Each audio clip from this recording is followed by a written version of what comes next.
آله وصحبه وواله إلى قيام الساعة. سبحانك لا علم لنا إلا ما علمتنا إنك أنت العليم الحكيم.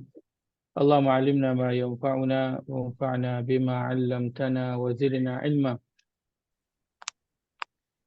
اللهم إنا نسألك علما نافعا ورزقا طيبا وعملا متقبلا. اللهم صل وسلم على نبينا محمد. اللهم صل وسلم على نبينا محمد. اللهم صل وسلم على نبينا محمد.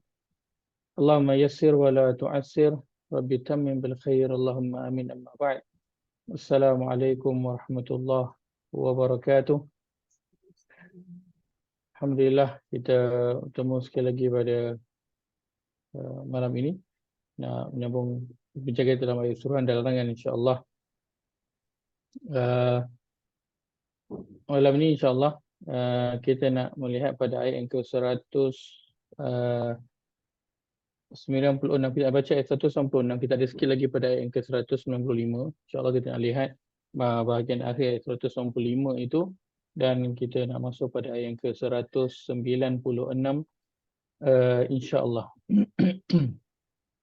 Nabi kita nak mulakan malam ni dengan membaca ayat yang ke-190.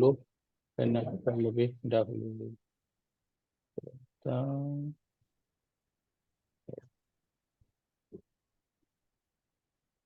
Surah Al-Baqarah ayat ke-196.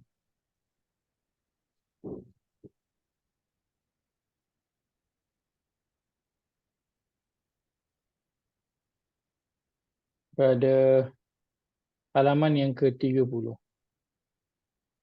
Ya Allah berfirman, A'udzu billahi minasyaitonir rajim.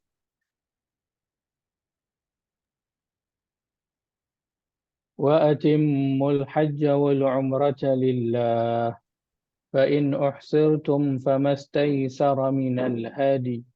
ولا تحلقوا رؤوسكم حتى يبلغ الهدي محله. فمن كان منكم مريضا أو به أذى من رأسه ففدية من صيام أو صدقة أو نسك. فإذا أمنتم فمن تمتع بالعمرة إلى الحج فما استيسر من الهدي. فمن لم يجد فصيام 3 أيام في الحج و7 إذا رجعتم تلك 10 كاملة. ذلك لمن لم يكن أهله حاضر المسجد الحرام. واتقوا الله واعلموا أن الله شديد العقاب.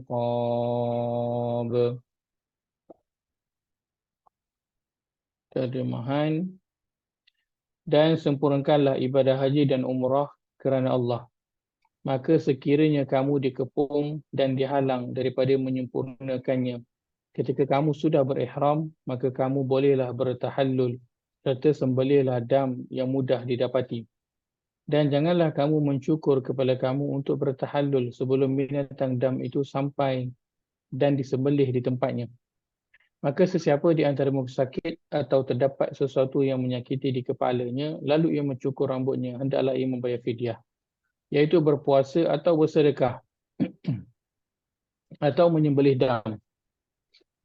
Kemudian apabila kamu berada kembali dalam keadaan aman, maka sesiapa yang mahu menikmati kemudahan dengan mengerjakan umrah dan terus menikmati kemudahan itu hingga masa mengerjakan ibadah haji, bolehlah ia melakukannya. Kemudian wajiblah ia menyembelih dam yang mudah didapati.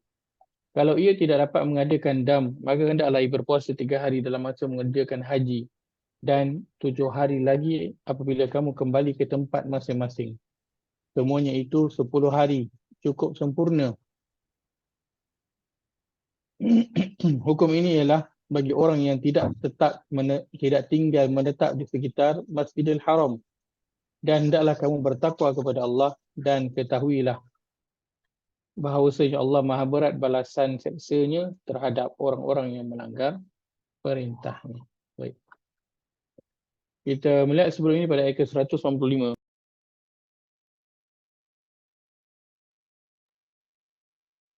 Tentang salah satu suruhan Allah Azza wa Jalla, dan selepas ini juga kita akan masuk satu lagi suruhan Allah Azza wa Jalla.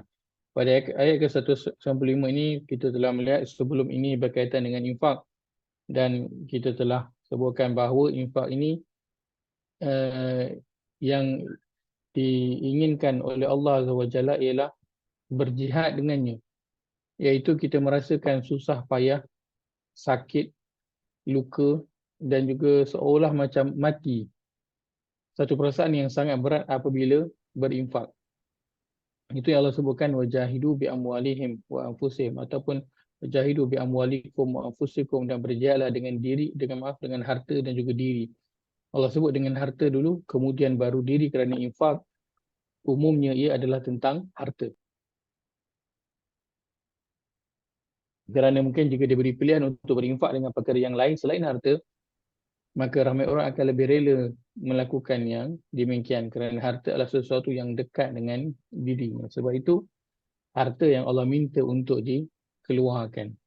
Kalau perkara lain orang mungkin akan rasa lebih mudah, dan infak ini adalah infak yang dia mengeluarkan sebahagian besar apa yang dia ada, hingga dia sendiri merasakan berat apabila mengeluarkan perkara tersebut. Dan Allah kata berinfak itu dilakukan pada jalan Allah untuk menegakkan agama Allah. Maka ia perlu ada infak kita khas yang kita berikan kepada para pendakwah yang menyampaikan agama ini, yang menyebarkan agama ini terutamanya kepada orang bukan Islam, dan selain daripada itu adalah orang-orang yang menyampaikan agama ini, mengajarkan agama ini kembali kepada orang yang mungkin kefahamannya itu telah pudar, kan?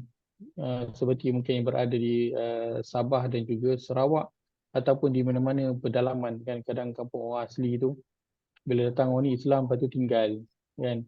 Maka berinfaklah kepada orang-orang yang menjalankan kerja-kerja yang begini. Ini namanya fi sabilillah.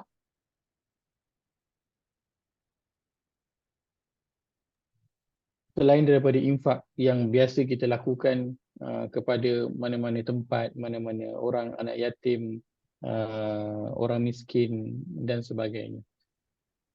Allah sebutkan juga pada ayat ini, dan jangan campakkan diri kamu dengan tangan kamu sendiri ke dalam kebinasaan.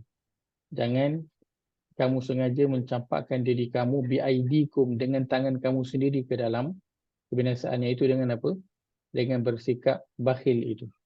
Bersikap bakhil dia akan membinasakan diri seseorang itu. Ayat ini kalau kita lihat pada asbabun nuzul, Abu Ayyub Al-Ansari seorang sahabat, dan dia adalah seorang daripada kalangan Ansar, kan? Muhajirin dan juga Ansar. Dia Abu Ayyub Al-Ansari, namanya pun Abu Ayyub Al-Ansari, maknanya dia Ansar lah, dan bukan Muhajirin.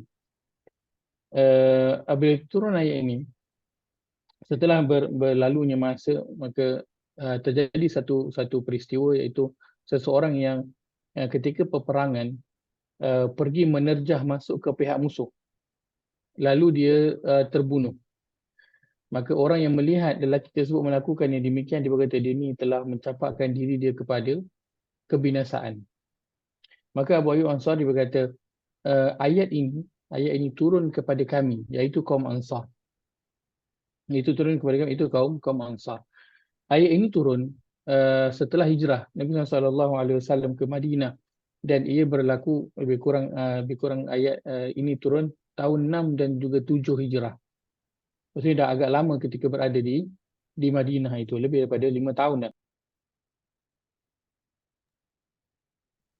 Dan kita tahu setibanya Muhajirin di Madinah, kaum Ansar lah yang membantu mereka. Bahkan Nabi memilih Madinah kerana pelawaan daripada kaum Ansar yang sedia menerima kedatangan Nabi dan juga para sahabat berhijrah tinggal di tempat mereka.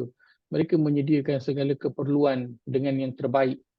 Lebih mereka berikan kepada kaum Muhajirin yang datang sehelai sepinggang. Bahkan dalam ayat menyebutkan mereka melebihkan juga kaum Muhajirin itu lebih daripada diri mereka, diri mereka sendiri. Allah puji tentang sifat kaum Ansar yang itu.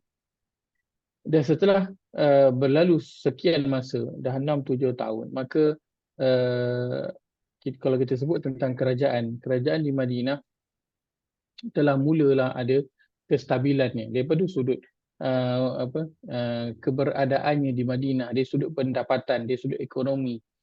Dan begitu juga orang-orang Muhajirin, mereka dah mula ada pendapatan mereka sendiri, dah nak stabil dah, dah 6-7 tahun. Maka kaum Ansar pun merasakan bahawa kami ni dah banyak membantu dah Muhajirin, dah banyak membantu dah agama ini di permulaan datangnya ke Madinah. Maka sekarang dah tiba masanya untuk kami fokus kepada diri sendiri. Fokus untuk menyimpan sikit, fokus untuk nak kembangkan bisnes, kan.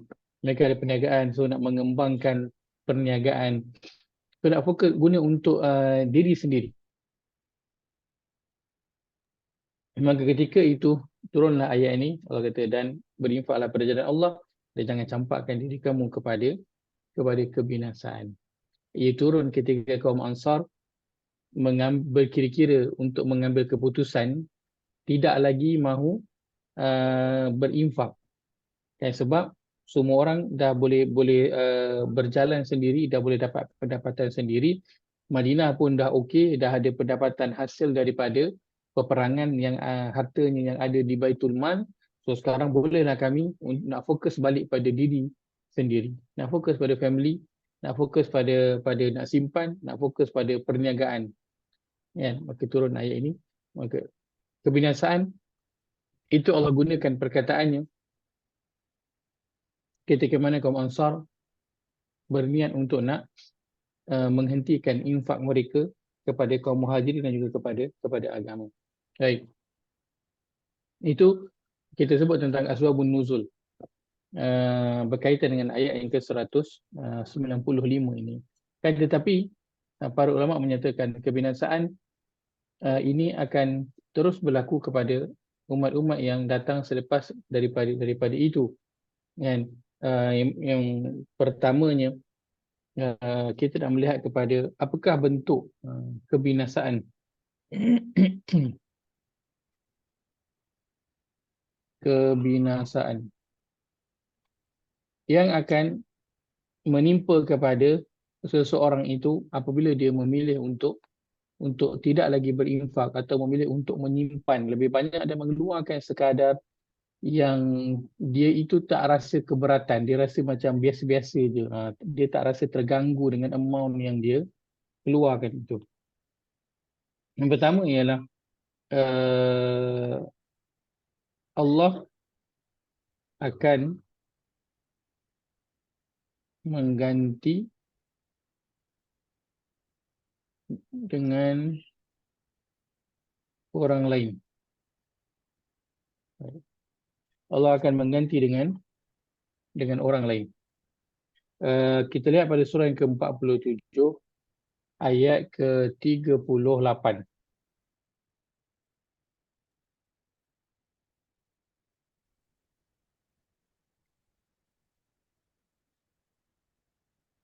Ya Allah.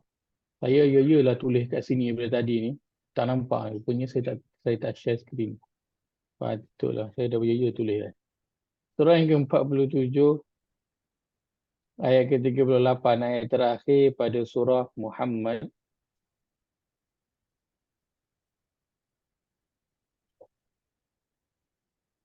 Jaya boleh ke? Nampak Jaya ada tadi?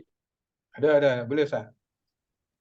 Baik, pada halaman 510 surah Muhammad surah ke-47 ayat yang ke-38 Allah berfirman, A'udzubillahi minasyaitonir rajim. A'udzu billahi minasyaitonir rajim. Ha antum haula'i tud'auna litunfiqu fi sabilillah. Ha antum haula'i tud'auna litunfiqu fi sabilillah.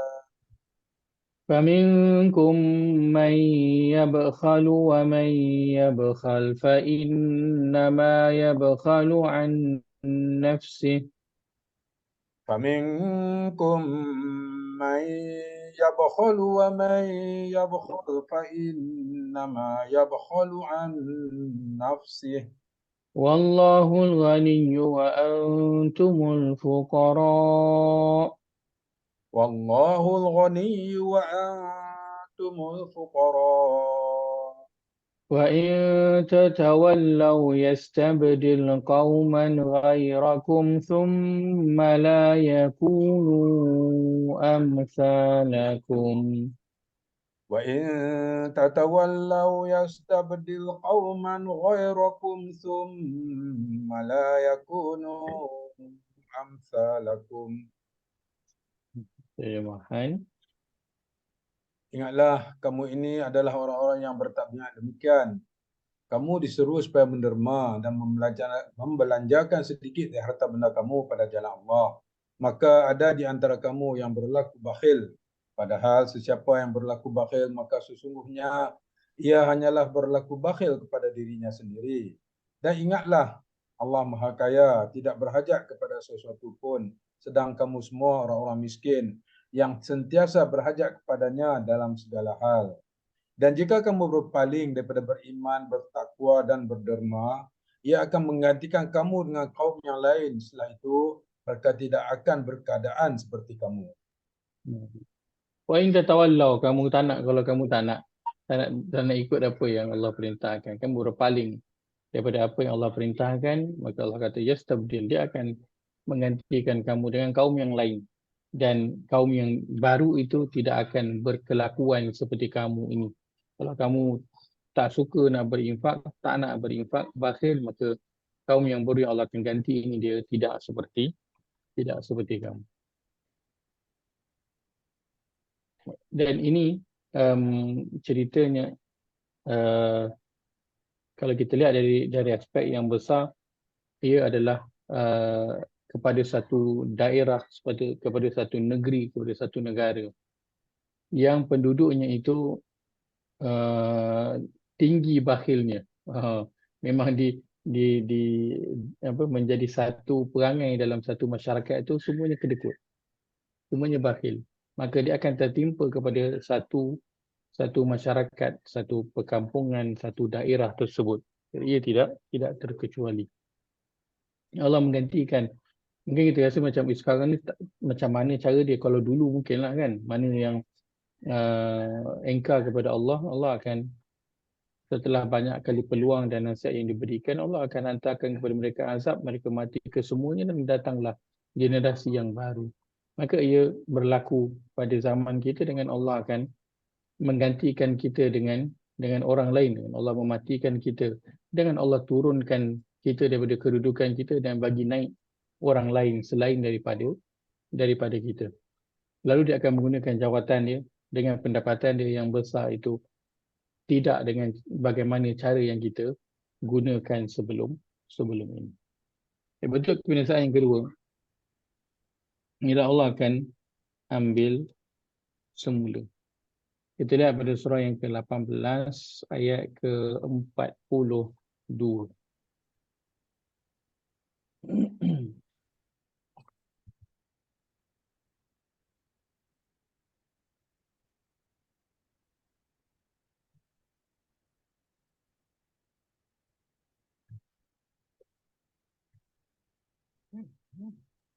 Pada halaman 298. Halaman 298 surah Al-Kahfi, surah ke-18 ayat yang ke-42. Allah berfirman, A'udzu billahi minasyaitonir rajim. أعوذ بالله من الشيطان الرجيم. Wa uhita bi thamarih وأحيط بثمره فأصبح يقلب كفيه على ما أنفق فيها وهي خاوية على عروشها بثمر فأصبح يقلب كفيه على ما أنفق فيها وهي خاوية على عروشها ويقول يا ليتني لم أشرك بربي أحدا. ويقول يا ليتني لم أشرك بربي أحدا. Terjemahan.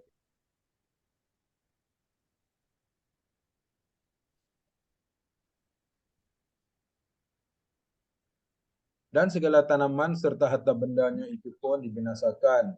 Lalu jadilah ia membalik-balikkan kedua tapak tangannya kerana menyesal terhadap segala perbelanjaan yang telah dibelanjakannya pada kebun-kebunnya. Sedang kebun-kebun itu runtuh junjung-junjung tanamannya. Sambil dia berkata, alangkah baiknya kalau aku tidak sekutukan sesuatu pun dengan Tuhanku. Baik, ini kisah tentang siapa?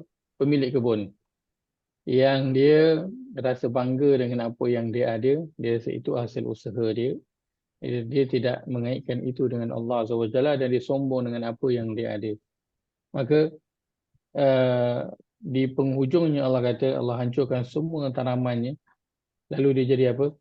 Fa asbaha yuqallibu kaffaihi ala ma anfaqa fiha. Lalu dia menyesal atas apa yang dia telah usahakan itu kerana dia tidak menggunakannya dengan cara yang sepatutnya. Lalu apa yang terjadi?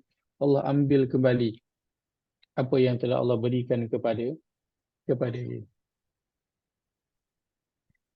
Bentuk kebinasaan yang ketiga ialah tumbuh sifat nifaq dalam diri. Kita lihat pada surah yang ke-9, ayat yang ke-75 hingga 77.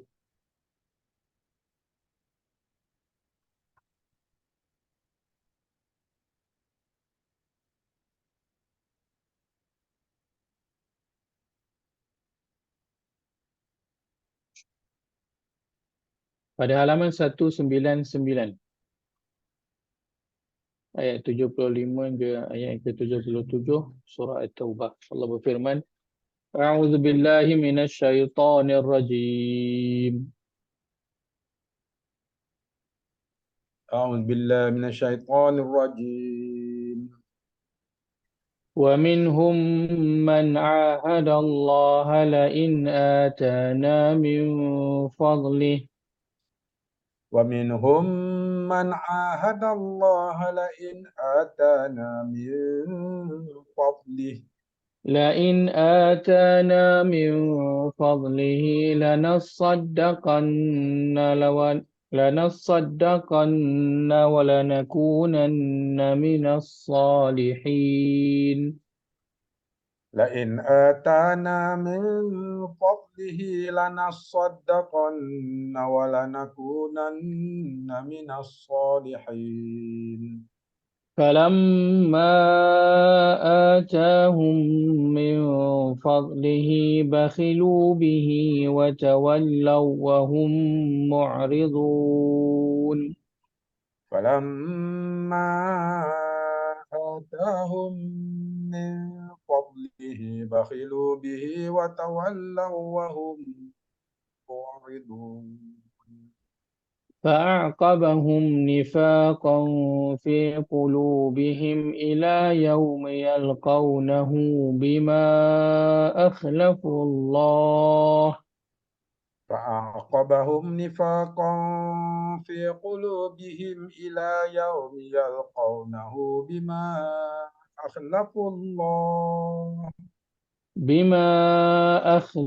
الله ما وعدوه وبما كانوا يكذبون.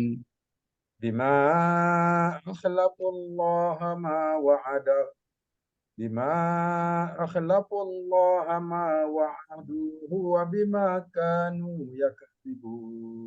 يكذبون. Terjemahan.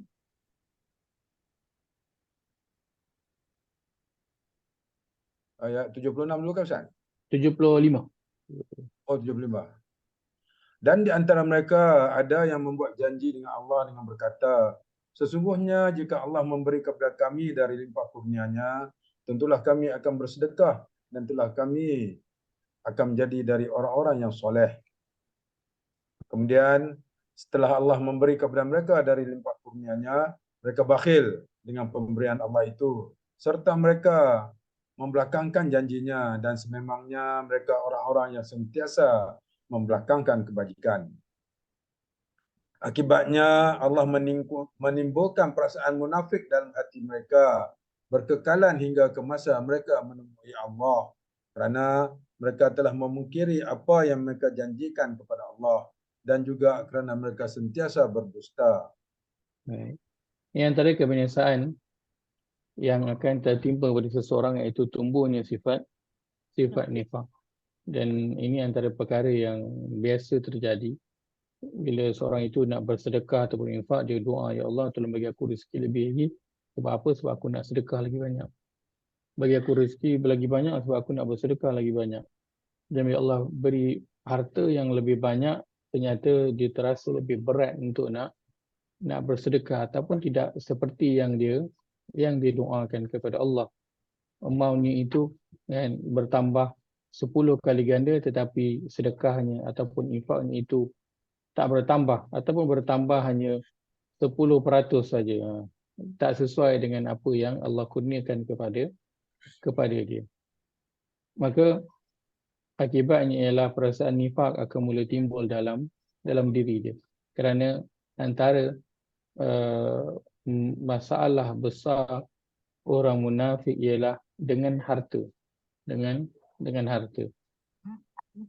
Menjadikan mereka dengan Nabi SAW itu berbeza. Menjadikan mereka dengan para sahabat itu berbeza dengan perihal harta. Akhlaknya, perangainya itu terus berubah bila berkait dengan harta. Hingga mereka sanggup bersahabat, berkomplot dengan orang luar, dengan orang bukan Islam, untuk menjaga kedudukan dan juga harta mereka. Maka jika kita meminta kepada Allah SWT untuk ditambahkan harta supaya nanti kita lebih banyak untuk bersedekah, maka berhati-hati kerana ia telah dilakukan oleh orang munafik sebelum ini, dan ia menjadi ujian yang besar serta berat kepada mereka. Kenapa? Kerana mereka fokus untuk minta harta. Mereka tak fokus untuk melakukan apa yang sepatutnya. Yang sepatutnya kena buat apa? Nabi mengajarkan kepada para sahabat untuk fokus dulu kepada solat. Fokus dulu kepada solat dan memahami Al-Quran. Lepas daripada itu, akan datang perkara-perkara yang lain yang akan membantu untuk memudahkan melakukan kewajipan yang seterusnya, ataupun perkara-perkara tambahan seperti berinfak ni. Kerana seperti kita ketahui juga, orang munafik antara kegemaran mereka adalah suka bersumpah. Bahkan mereka bersumpah dengan Allah sendiri pun. Bersumpah dengan Allah. Kita bersumpah dengan manusia, dia bersumpah dengan Allah bahawa kalau dapat ini dia akan buat ini dan juga ini, dan yang mereka minta ia adalah perkara yang berkaitan dengan harta. Maka boleh nak minta harta dengan Allah SWT, tidak ada masalah. Cuma perlu minta panduan juga, hidayah dan juga taufik daripada Allah. Kita kena ada persediaan untuk menerima tambahan daripada apa yang kita minta. Soalan Cikgu Mulyani, kalau kita mohon more rezeki untuk membolehkan kita lebih menginfak, apa cara nak elak diri dari menyamai orang munafik? Baik. Kita pernah sebutkan sebelum ini. Kita ke membincangkan ayat wa idza sa'alaka ibadi anni fa inni qarib ujibu da'wata da'i idza da'an falyastajibu li wal yu'minu bi la'allahum yarshudun. Kita boleh minta kepada Allah SWT apa sahaja kita nak minta. Berapa banyak pun yang kita nak minta, mintalah kepada Allah. Kerana Nabi Sulaiman seperti kita sebutkan juga, dia minta kepada Allah apa? Dia minta kepada Allah harta yang sangat banyak. Dia nak minta menjadi apa? Orang yang paling kaya, yang tak ada orang lain lebih kaya daripada dia di atas muka bumi ini. Dia minta tu bila? Selepas dia melakukan kesalahan. Ya, selepas dia melakukan kesalahan, dia minta doa kepada Allah SWT agar Allah ampunkan dosa dia, dan Allah kurniakan kepada dia harta yang banyak. Ikut kita macam tak kena lah. Kan? Macam mana pula apa? Dah buat salah, lepas tu minta lagi duit yang banyak. Macam anak kita lah kan, dah buat salah pula kan. Lepas tu minta pula kita duit. Memang harapan lah dia nak dapat kan. Ya kan, tapi itu yang dilakukan oleh Nabi Sulaiman alaihissalam pada Allah sebutkan pada surah Sad, surah yang ke-38 ayat ke-35 itu, Rabbi habli mulkan la yanbaghi li ahadin min ba'di innaka antal wahhab. Permintaan Nabi Sulaiman alaihissalam pada yang ke-35 pada halaman 389. Bukan 35. 28, 35. Salah. Tengok mana tadi nama-nama. Tengok sekejap.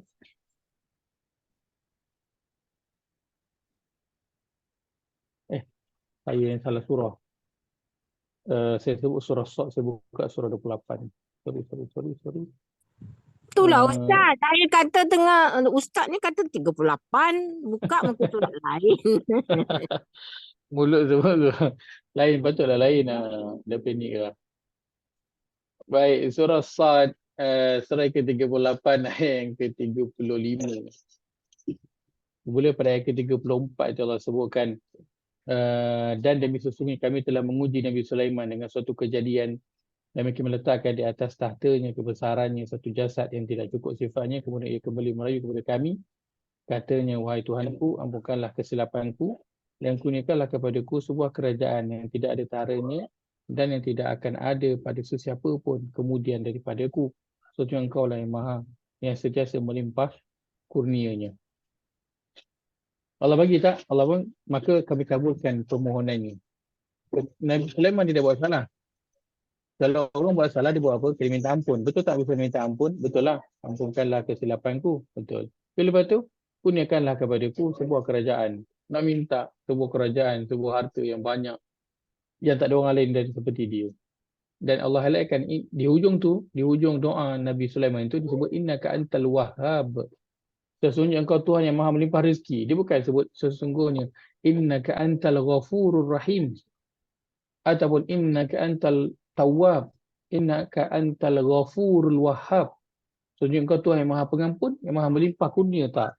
Yang maha pengampun tu dia tak sebut pun, dia sebut nama Allah Al-Wahhab. Maksudnya dia memang nakkan harta yang melimpah ruah itu setelah dia melakukan kesilapan. Kan, tapi kenapa melakukan yang demikian? Kenapa Nabi SAW minta yang demikian? Kenapa? Rasa-rasanya kenapa? Patut tak? Orang kalau dah buat salah, pergi minta pula dekat orang yang dia buat salah tu duit. Memang tak dapat. Kita dah hasil datang lewat, projek tak dapat. Kan? Tiba-tiba minta naik gaji. Dapat tak rasanya? Nak minta pun malu. Nak minta pun dah malu. Kalau minta tu bukan naik gaji, potong gaji dia. Buat kata, saya tengah fikir je nak buang awak ni. Kan? Apa tarik minta naik gaji. Tapi kenapa Nabi Sulaiman minta di sini? Allah kurniakan kepada dia harta yang banyak. Nak tebus kesalahan dia kot. Nah, tebus kesalahan dia. Nabi Sulaiman minta kerana nak tebus kesalahan yang telah dibuat tu dengan harta yang ada. Maksudnya apa? Nabi Sulaiman minta dan dia dah ada dah planning nak buat apa. Dan dia dah bersedia. Dah buat persiapan sebelum nak menerima perkara tersebut. Dan kita dalam berdoa minta kepada Allah, kita selalu minta Allah bagi harta yang banyak, bagi harta banyak, bagi pangkat, bagi jawatan, bagi muda, bagi macam-macam kita minta. Tapi kita terlepas pandang untuk nak menyediakan apa? Menyediakan tapak untuk menyambut pemberian itu. Kalau kita lihat seperti orang yang angkat berat kan, angkat weight tu kan. Angkat weight. Dia mula-mula belajar nak angkat weight, dia mula dengan berapa kilo, dia terus pergi sampai 50 kilo, 70 kilo. Tak, dia akan bermula dengan sikit dulu, 10, 20, 30, 40. Dia akan mula sikit. Kenapa dia tak terus pergi angkat yang paling berat? Kerana dia tahu diri dia belum bersedia. Sebab tu dia tak pergi angkat terus berat 100 kilo tu. Dia mula dengan sikit dulu. So dia buat apa? Dia prepare Diri dia dulu. Tapi aim dia apa? Aim dia nak bagi 100 kilo. Aim dia nak bagi 150 kilo. Dia nak pecahkan rekod dunia contohnya. Dia nak angkat 200 kilo. Itu aim dia. Lepas tu apa dia buat? Dia mempersiapkanlah diri dia untuk pergi ke arah 200 kilo tu. So, dia berlatih lah pada setiap hari. Dia angkat tu, dia pakai pakaian sesuai, diikat pinggang tu, pemakanan dan sebagainya. Kita minta kepada Allah SWT harta yang banyak. Kita buat persediaan tak? Kita buat persediaan tak? Apakah persediaan kita selepas kita minta kepada Allah harta yang banyak? Apa persediaan kita? Kita sebelum minta kepada Allah harta yang banyak dengan selepas minta, sama ke tak? Sama. Sebelum minta macam tu, lepas minta apa macam tu. Kita tak mempersiapkan diri kita untuk menerima dan kita tak buat apa-apa tentang persiapan. Solat kita tak bertambah baik. Solat sunat kita tak bertambah. Bangun malam tidak. Puasa sunatnya tidak. Bacaan Qurannya tak bertambah. Meminta hidayah dan petunjuk kepada Allah tu tidak. Tak bertambah, sama je. Tapi kita terus minta lagi Allah tambah. Sedang kita tak sediakan diri kita untuk menerima semua pemberian itu. Maka orang yang kalau hari pertama dia itu nak angkat, kan, orang tolong dia angkat sampai atas. Dia kata saya nak angkat 100 kilo. Orang pun tolong nak dia angkat sampai atas. Lepas tu orang lepaskan. Apa jadi pada dia? Dia akan dihempaplah oleh besi tersebut. Maka orang yang tak mempersiapkan diri dengan pemberian yang dia nak minta pada Allah, apa akan jadi? Allah akan bagi. Tapi diri dia akan dihempaplah nanti dengan apa? Pemberian Allah tersebut. Dihempap dengan harta, dihempap dengan jawatan, dihempap dengan populariti, dihempap dengan kekuasaan. Dihempap. Akhirnya jadi seperti Qarun.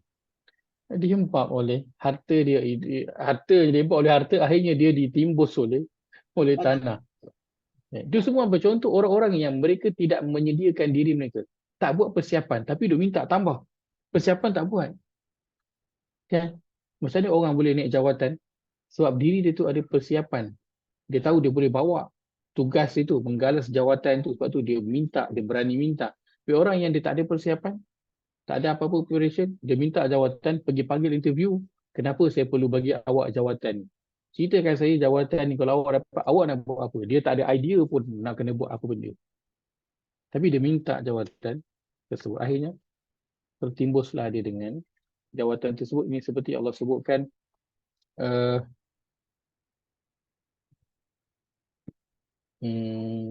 sebutkan dalam surah wallazina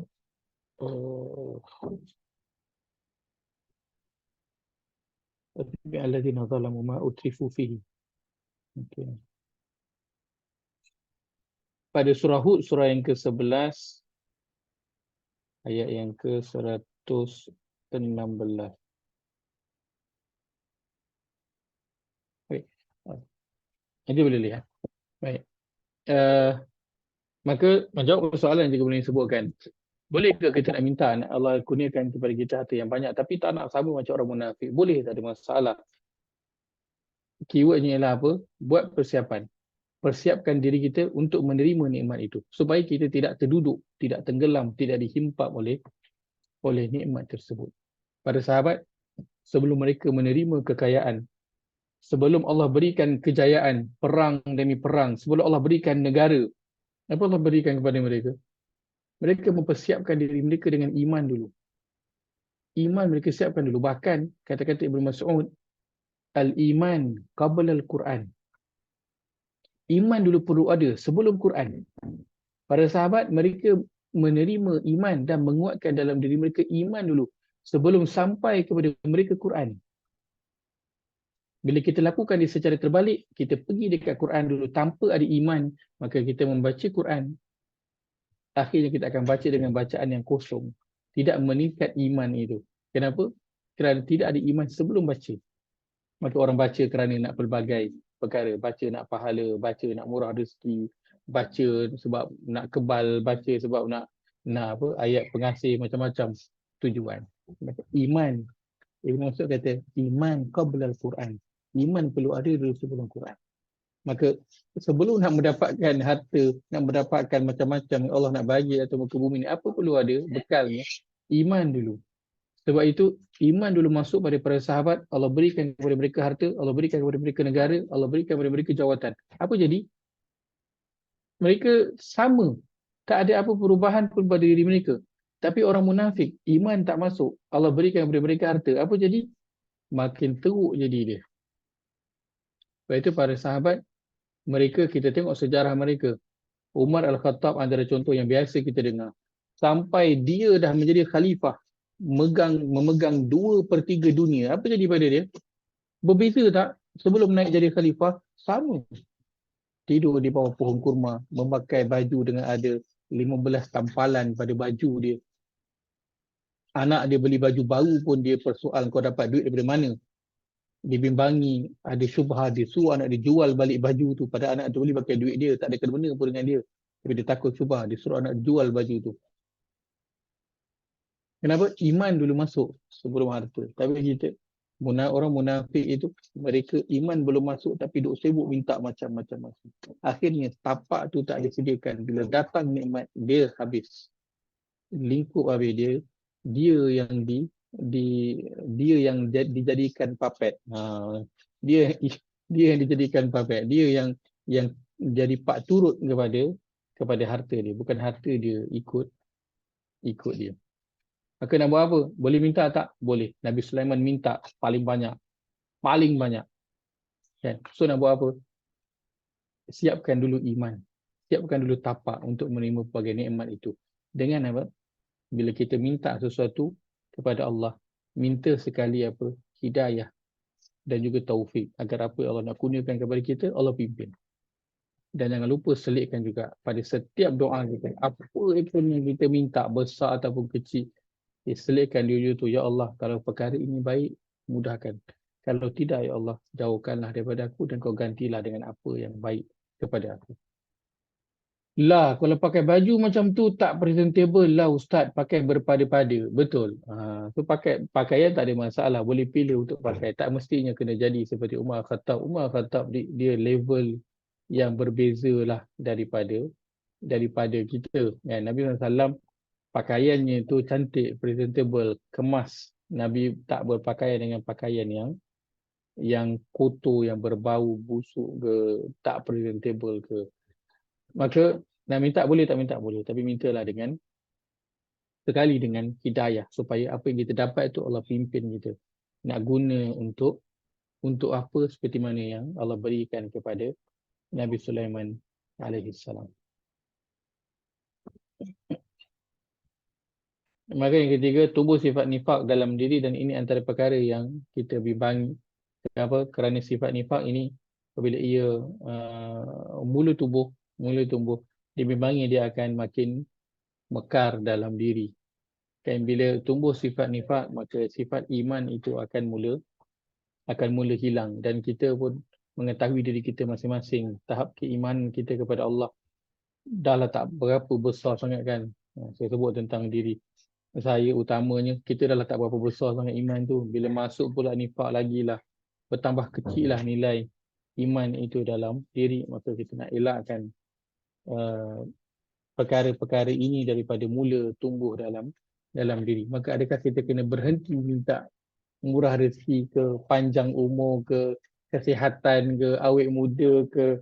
Adakah kena berhenti minta semua tu? Kan cuma kena apa? Kena memohon sekali dengan hidayah dan taufik daripada Allah Azza wa Jalla, dan minta kepada Allah. Kalau itu yang baik, maka beri. Kalau tak baik, tak payah bagilah. Lebih baik. Baik. Yang keempat, antara bentuk kebinasaan, pada tentunya yang paling buruk adalah akan binasa di akhirat. Kita lihat pada surah yang ke-9 ayat ke-34.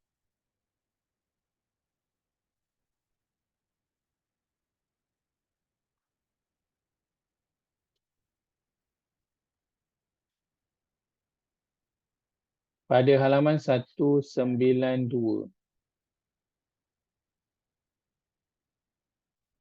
Halaman 192 surah At-Taubah, Allah berfirman, أعوذ بالله من الشيطان الرجيم.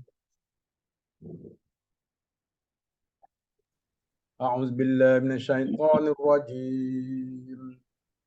يا أيها الذين آمنوا إن كثيرا من الأحبار والرهبان ليأكلون يا أيها الذين آمنوا إن كثيرا من الأحبار والرهبان ليأكلون أموال الناس بالباطل ويصدون عن سبيل الله ليأكلون أموال الناس بالباطل ويصدون عن سبيل الله والذين يكنزون الذهب والفضة ولا ينفقونها في سبيل الله والذين يكنزون الذهب والفضة ولا ينفقونها في سبيل الله فبشرهم بعذاب أليم. فبشرهم بعذاب أليم.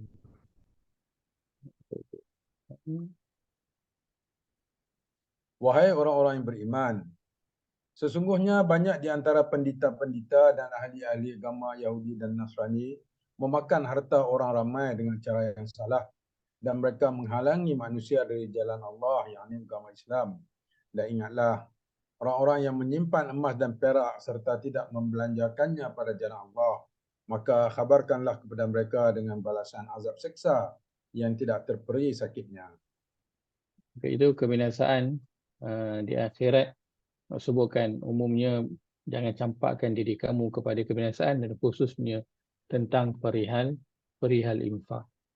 Dan 4 perkara ini cukuplah ya, mudah-mudahan menjadi ingatan kepada kita untuk terus berinfak, terus memberikan yang terbaik, kerana Allah sebutkan pada ayat ini wa ahsinu, dan baikilah dengan sebaik-baiknya segala usaha dan perbuatan kamu.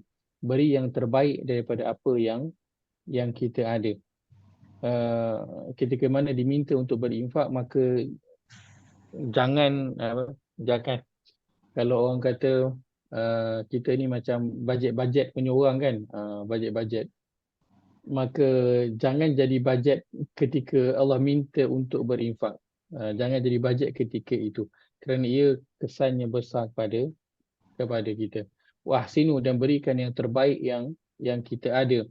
Innallaha yuhibbul muhsinin, sungguh Allah suka kepada orang-orang yang berusaha memperbaiki amalannya, membuat kebaikan dan berikan yang terbaik kepada Allah, kerana Allah telah memberikan yang terbaik kepada kita. Maka kita kembalikan yang terbaik itu kepada Allah, kita infakkan, dan juga kita berikan yang terbaik itu kepada manusia. Dan itulah di antara sifat al-abrar, diberikan apa yang dia suka, diberikan apa yang dicinta. Sebutkan pada surah Al-Baqarah juga, lan tanalul birra hatta tunfiqu mimma tuhibbun. Kamu sekali-kali tidak akan mencapai tahap kebaikan yang sebenar, melakukan kebaikan yang sebenar, sehinggalah kamu berinfak dengan apa yang kamu cintai. Itulah Allah. Surah Al-Insan juga Allah sebutkan tentang al-abrar, wa yut'imuna at-ta'ama 'ala hubbihi, dan mereka memberi makan dengan sesuatu yang mereka suka, mereka cinta. Itu wa ahsinu, orang-orang yang mempersembahkan yang terbaik kepada Allah Azza wa Jalla. Bila dia nak bersolat, dia bersolat dengan pakaian dia yang terbaik, kan? Dia smart nak pergi solat tu, dia pakai jam yang mahal yang dia ada. Dia pakai pakaian, kalau kata dia pergi kerja tu, dia keluar jalan pakai kemeja yang tempah. Baju Melayu pun dia pakai yang tempah punya, yang ada nama punya, khas untuk nak solat, kan? Dan tak kira lah di rumah ataupun di luar, di masjid, dia tetap memberikan yang terbaik jika nak solat. Jika nak berinfak, dia berikan harta dia yang terbaik, bukan saki-baki yang dia ada, bukan yang dia tak pakai. Bukan sesuatu yang bila dia keluarkan itu tak mengganggu pun diri dia. Dia tak rasa terganggu. Dia rasa biasa, tak ada apa pun yang hilang. Tidak menjejaskan tidak menjejaskan pun diri dia, tak rasa tercuit pun dengan infak tersebut. Dan seorang sahabat ketika turun ayat lan tanalul birra itu, maka dia menginfakkan satu kebun dia kan, Buraiha, yang terbaik. Kebun ladang kurma dia tu cantik. Di dalamnya ada perigi, sumber mata air yang Nabi suka masuk kat situ minum mata air itu. Jadi bila turun ayat yang kebaikan itu hanya dapat dicapai bila menginfakkan sesuatu yang paling disuka, maka dia kata, inilah dia Rasulullah, kebun aku, ladang aku yang paling aku sayang. Maka aku infakkan pada Allah dan juga Rasul. Diberikan yang terbaik yang dia ada. Begitu juga dengan masa kita, umur kita.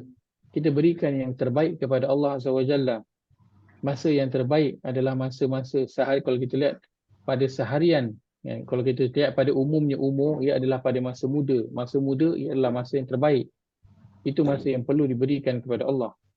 Jika dilihat daripada sudut harian, masa yang terbaik adalah masa bila? Adalah pada masa kita rasa nak tidur.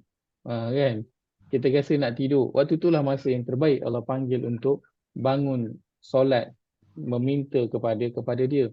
Waktu pagi, waktu subuh, itu semua masa-masa yang terbaik, yang berikanlah ia kepada Allah Azza wa Jalla.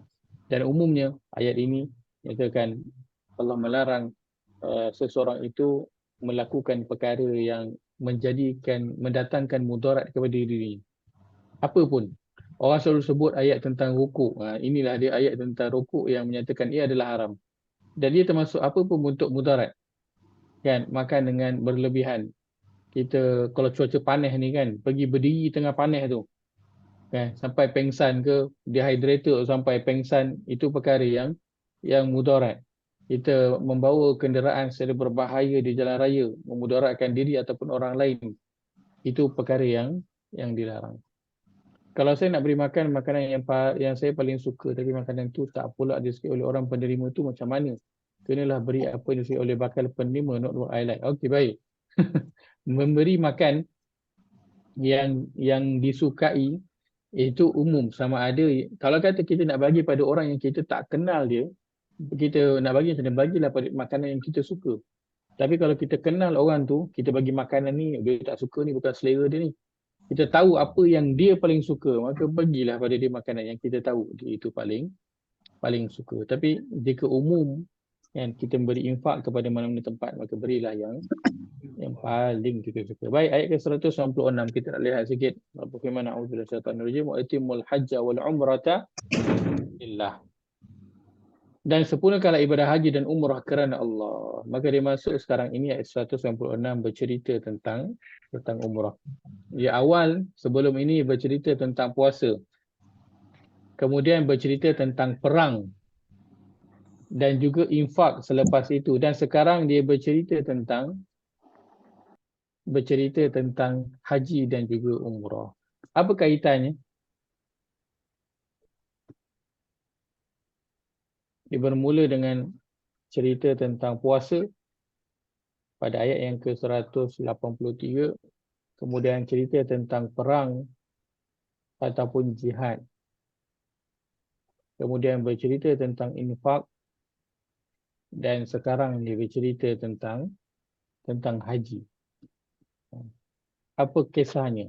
Bayar makanan orang di restoran secara senyap, betul. Itu juga boleh. Sebab apa? Sebab selalunya orang pergi makan, dia memang akan order makanan yang dia suka. Makanan yang dia suka. So, perkara yang baik untuk lakukan. Pergi mana kedai makan, restoran, tengok meja, table tu. Saya cakap kat mamak tu ke, mana-mana restoran ke, saya nak bayar table tu. Jangan beritahu dulu kan.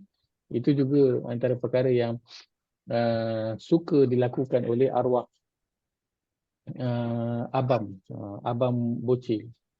Abang bocil yang meninggal tu kan, pelawak tu. Yang berbadan besar tu kan. Dia tinggal di Batu 10 Gombak. Orang Gombak. Dia selalu lepak dekat mamak. Kalau orang Gombak tahulah dekat area On Tai Kim. Dekat Batu 5 area On Tai Kim tu. Dia selalu lepak dekat mamak. Ada dua mamak kat situ, dia suka lepak. So adik dia cerita, kawan dia kalau pergi, dia selalu akan belanja. Dia belanja, dia bayar satu mamak tu, dia bayar. Selalunya. Dia akan buat begitu. Itu antara perkara yang dia selalu ataupun biasa lakukan. Orang tak tahu belanja. So itu memberi makan. Dan memberi makan adalah antara amal yang terbaik dalam agama. Memberi makan. So boleh belanja orang. Tak payah tunggu dia kenal. Tak payah tahu pun. Dia tak payah tahu pun yang kita dah belanja. Tak payah macam, oh tak apa. Table saya settlekan. Dia tak payah tahu pun. Dia pergi je kaunter bayar je untuk dia. Baik. Kita dah lalu tentang puasa, perang, jihad, infak dan sekarang cerita tentang haji. Apa ceritanya? Kenapa Allah letakkan sekuennya begini? Kenapa sekuen penceritaannya begini? Silakan. Siapa nak berkongsi?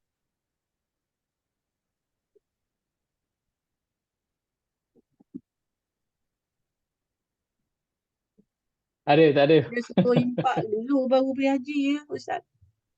Ya, infak dulu. Cerita tentang infak dulu, baru cerita tentang haji. Berturutan ayatnya. Bagi orang yang mampu boleh pergi haji dan umrah. Tapi dia mampu tapi dia suruh pergi impak dulu. Maksudnya, siapa yang mampu pergi haji, siapa yang tak mampu pergi infak dahulu. Tak, dia suruh impak dulu ni kalau ikut turut tanah ayat. Betul? Jadi kenapa rasanya Allah letakkan sekuennya begini? Kenapa? Mula dengan berpuasa dulu.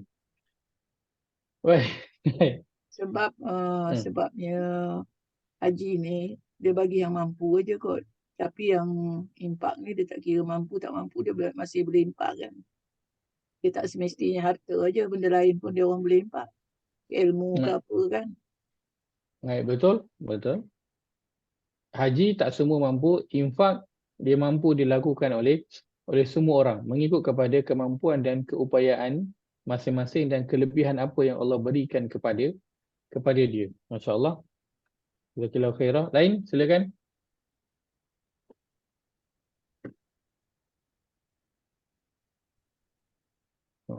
Baik. Kalau kita lihat puasa ni bulan apa? Bulan Ramadan. Kan. Ini bulan haram ni kan. Haji bulan apa? Bulan Zulhijjah. Bulan Zulhijjah. Boleh disyariatkan. Baik. So kita daripada Ramadan, kita sedang menuju ke bulan mana? Haram. Sedang menuju ke bulan haram. Kerana bulan haram dia bermula dengan bulan yang ke-11 iaitu bulan Zulkaidah dan juga bulan Zulhijjah. Itu yang pertama. Maka Allah bawakan turutannya dari sudut bulan begitu.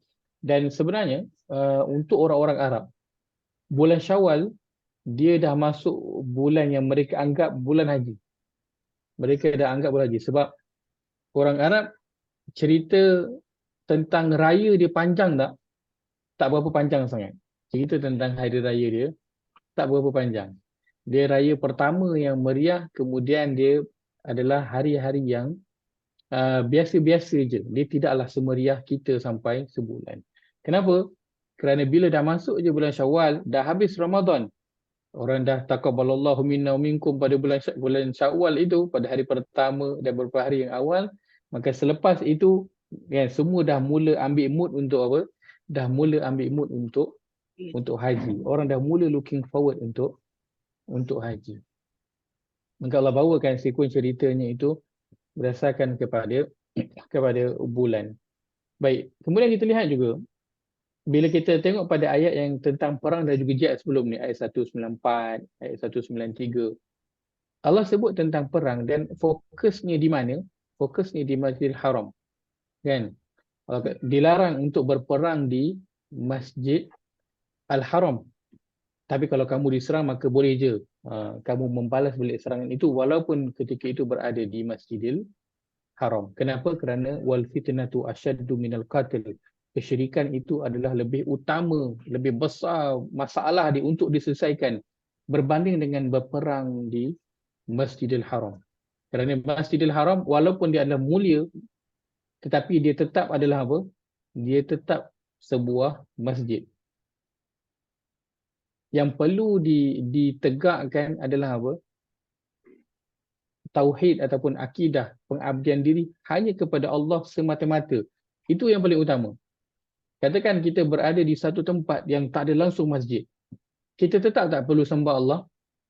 Tetap. Kerana menyembah Allah bukan kepada tempat. Sebab itu, kalau Allah sebut, syirik itu lebih besar dosanya daripada peperangan yang perlu dilakukan. Ataupun pembunuhan sendiri. Kalau perlu dilakukan di Masjidil Haram, di tanah haram, maka buatlah. Kerana itu lebih kecil di sisi Allah berbanding syirik yang dilakukan. Maka dia bercerita tentang tempat di sini. Kita ada di sini Mekah, tempat yang haram. Dan kita sedang nak menuju ke bulan-bulan haram. Allah letakkan haji di penghujung ayat ini. Dan kalau kita lihat tentang haji, sekunya Allah bawakan ini. Kenapa? Kerana semua ini adalah persediaan untuk haji. Siapa yang ada pengalaman untuk pergi, yang pernah mengerjakan haji? Ketika mengerjakan haji, siapa yang ada pengalaman, dia ada tak merasakan kelaparan? Ada tak rasa makan makanan yang asal makan je dah lah? Ada tak? Ada. Kita merasakan susahnya dari sudut kelaparan kita. Kita upama macam berpuasa.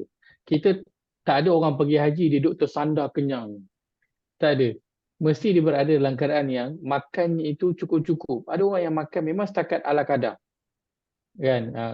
Walaupun mungkinlah kan, orang yang pergi haji itu dia bayar yang package 100,000 punya, first class punya package. Tetap dia tak akan rasa selesa macam seselesanya dia berada di Malaysia ataupun luar pada waktu haji. Pada waktu haji, situasinya adalah seperti apa? Seorang yang sedang pergi berjihad, orang sedang pergi berjihad, apa yang dia rasa? Dia rasa susah, dia rasa penat, dia rasa sakit. Semua perkara yang tak best dia rasakan. Maka perkara itu umpama satu bentuk jihad yang ada dalam ibadah haji. Dalam ibadah haji sudah tentunya dia tidak boleh lari daripada apa? Daripada infak, daripada nafkah yang perlu dikeluarkan, belanja yang perlu dikeluarkan untuk menyempurnakan ibadah haji. Dan belanja nak keluar buat ibadah haji ni sikit ke banyak? Banyak. Hingga kan ada orang yang apa? Jual tanah. Orang jual rumah. Orang jual barang kemas. Orang jual kereta. Berat tak nak buat semua tu? Berat tak? Berat.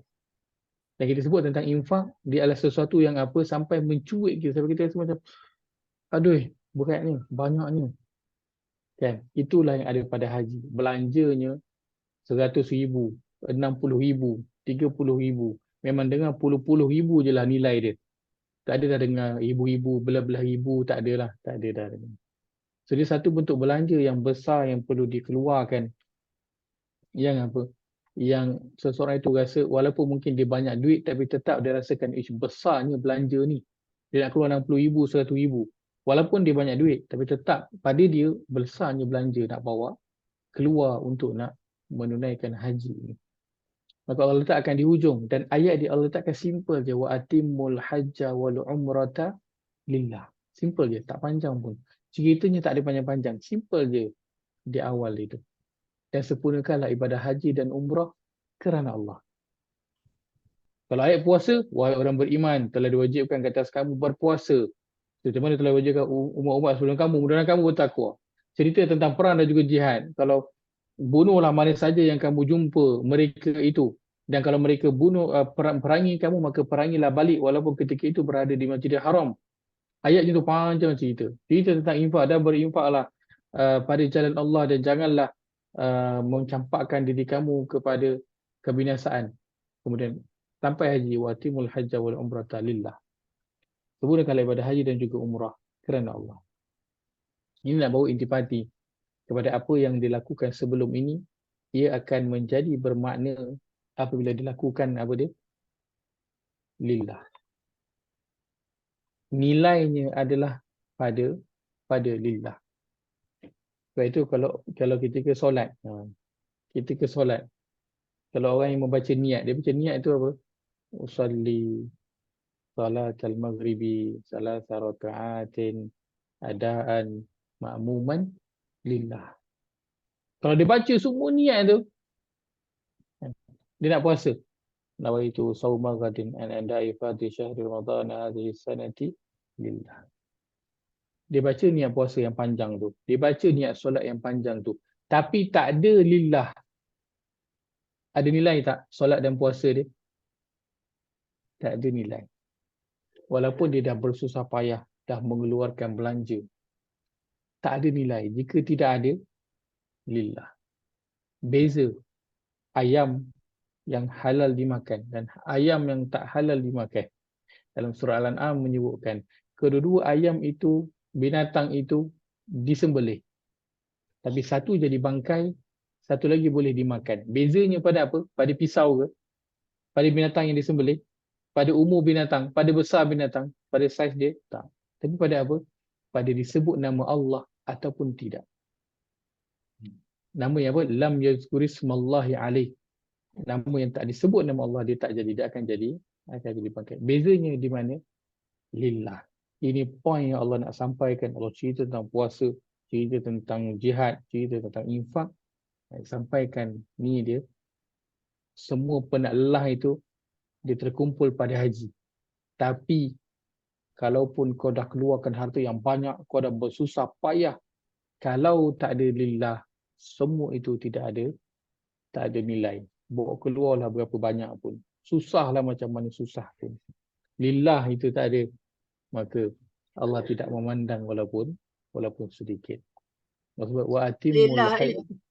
lillah. Yang suruhan Ya, untuk haji ni je yang ada lillah. Yang puasa apa semua tu tak disebut dalam Quran kan, dalam hadis saja kot. betul. Tak disebut pun.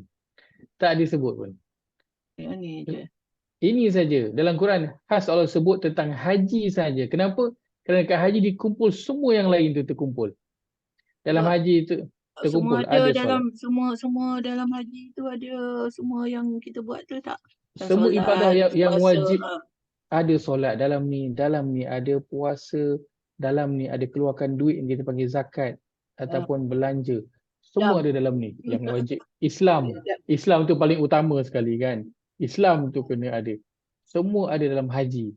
Dan untuk haji ni Allah sebut lillah. Simple je. Nak beritahu pada kita semua yang kita buat ibadah tu kena ini nilai dia, mahal dia.